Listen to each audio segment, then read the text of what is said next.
Hey everyone, welcome to story P. आज हम बात करेंगे Jeff Bezos and Lauren Sanchez इनके वेडिंग के बारे में कि कैसे ये लोग अलग अलग लोगों के साथ मैरिड थे। एंड तभी जो लॉरेन के हस्बैंड थे उन्होंने लॉरेन को जेफ से इंट्रोड्यूस कराया। एंड उस मुलाकात के बाद दोनों में अफेयर शुरू हुआ। अपने अपने पार्टनर्स को उन्होंने डिवोर्स दिया एंड अभी 2025 में इनकी शादी हो गई है। तो लॉरेन जो है वो एक famous American journalist and TV host. Recently 27 जून 2025 को उनकी जो शादी हो जेफ बेजोस से हुई। इनकी शादी वेनिस में हुई। एक लैविश पार्टी थ्रो किया गया। पूरे सेलिब्रेशन का खर्चा अराउंड $56 मिलियन तक गया। कई फेमस सेलिब्रिटीज ने इनके वेडिंग को अटेंड किया। दोनों का भी ये सेकंड मैरिज है। उन्होंने अपना जो रिलेशनशिप है वो 2019 में ऑफिशियल किया था। जेफ की जो फर्स्ट वाइफ है उसका नाम मैकेंजी स्कॉट है। 1993 में इनकी शादी हुई थी एंड तभी अमेजोन की जर्नी शुरू नहीं हुई थी। 1994 में जेफ ने जो है वो अमेजोन की शुरुआत की। तो मैकेंजी जो है वो स्टार्ट से जेफ के साथ है। जेफ एंड मैकेंजी के साथ में 4 बच्चे भी थे। 3 बेटे एंड 1 डॉटर को उन्होंने अडॉप्ट किया था। दूसरी तरफ लॉरेन की बात करें तो उसके एक्स हस्बैंड का नाम पैट्रिक है।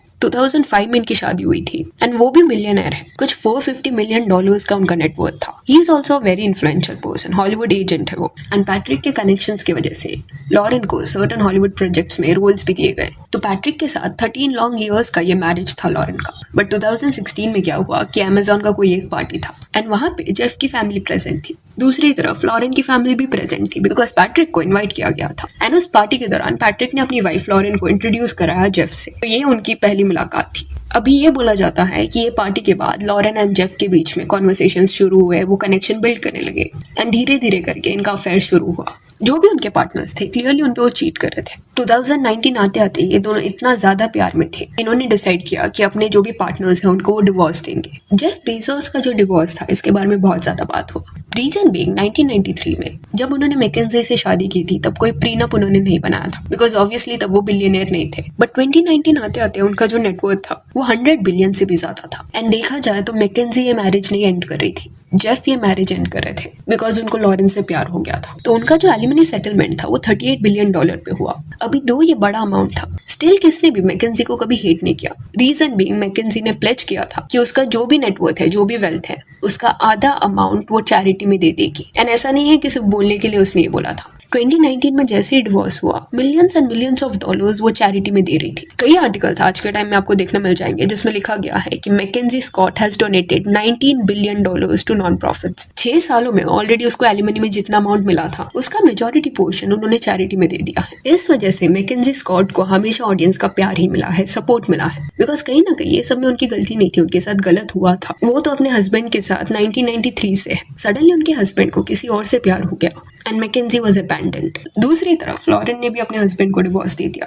अभी पैट्रिक एंड लॉरेन के साथ में 2 बच्चे हैं एंड 13 इयर्स इनके मैरिज को भी हो गया था। बट जेफ को मिलने के बाद ये सब चेंज हो गया। 2019 में डिवोर्स होने के बाद लॉरेन एंड जेफ ने अपना जो भी रिलेशनशिप था उसको ऑफिशियल कर दिया। इस सब से मैकेंजी एंड पैट्रिक खुश नहीं थे। रीजन बीइंग डिवोर्स से पहले ये चारों फ्रेंड्स थे एंड पैट्रिक एंड मैकेंजी के साथ धोखा हुआ था एंड इवन पैट्रिक को कंट्रोवर्सी नहीं चाहिए था। लॉरेन से अलग होने के बाद मीडिया में कुछ ऐसा हार्श स्टेटमेंट उन्होंने नहीं दिया, खुद पे he has focused. It is said कि डिवोर्स के बाद उसके फ्रेंड्स ने पिया करके एक सेलिब्रिटी से उनको इंट्रोड्यूस कराया एंड ही मेट हर। फिर दोनों ने डेट करना शुरू किया। देन 2021 में they got married and he is happy with her. And already जब वो लॉरेन के साथ थे तब वो एक मल्टी मिलियनर थे। बट अभी ये बोला जा रहा है कि जल्दी वो $1 बिलियन का मार्क भी टच करने वाले हैं। तो इन अ वे 2019 में जो डिवोर्स हुआ है उसके बाद मीडिया ने पैट्रिक एंड मैकेंजी को बहुत ज्यादा सपोर्ट दिखाया। Whereas लॉरेन एंड जेफ के केस में उनकी जो PR टीम है वो स्टिल उनका इमेज जो है वो पॉजिटिवली बिल्ड करने का ट्राई कर रही है। अभी वेनिस में जो इनका वेडिंग हुआ उसके बारे में थोड़ा बात करें तो resorts, private jets, car, multiple wedding venues and yacht वगैरह सब बुक करवाया गया क्योंकि हाई प्रोफाइल लोगों को इन्वाइट किया गया था। अभी वहाँ के लोकल्स जो थे वो इससे खुश नहीं थे। रीजन बीइंग वहाँ पे ऑलरेडी ओवर टूरिज्म की वजह से लोकल्स जो है वो इश्यूज फेस कर रहे हैं एंड लोकल्स को लग रहा था कि जेफ एंड उसके जो भी गेस्ट है वो उनके बाउंड्रीज को वैसे भी रिस्पेक्ट नहीं करते। एक एलिटिज्म वो शो करते हुए आए हैं। अगर वो वहाँ पे उनका वेडिंग रख रहे हैं तो उनका जो एरिया है वो नेगेटिव वे से इम्पैक्ट होगा। सी जेफ एंड लॉरेन की शादी है, उनको जितना खर्चा करना है वो कर सकते हैं। बट लोकल्स का ये कहना था कि इनकी शादी की वजह से उनके डे टू डे एक्टिविटीज में प्रॉब्लम्स आ रहा है। जो वेन्यूज थे उस एरिया को रेस्ट्रिक्ट किया जा रहा था, लोग वहाँ पे नहीं जा पा रहे थे। प्लस इनकी क्योंकि शादी हो रही थी तो प्राइवेट जेट्स, वाटर टैक्सीज ये सब तो बुक किए ही जा रहे थे। बट ये बोला गया कि 27,300 कार्स इनको भी यूज में लाया गया। ऑलरेडी वेनिस जो है वो over tourism and climate change के चलते नेगेटिव वे से इम्पैक्ट हुआ है। प्लस ये अल्ट्रा रिच लोग वहाँ पे आके और भी ज्यादा इश्यूज उनके लिए क्रिएट कर रहे थे, जिस वजह से कई जगह पे प्रोटेस्ट भी हुए। इन प्रोटेस्ट की वजह से एक वेन्यू जो था वेडिंग का उसको लास्ट मोमेंट पे चेंज करना पड़ा। तो ऑलरेडी जब इनकी शादी शादी की खबर बाहर आई थी एंड ये बोला जा रहा था कि वेनिस के सर्टेन रिसोर्ट्स को बुक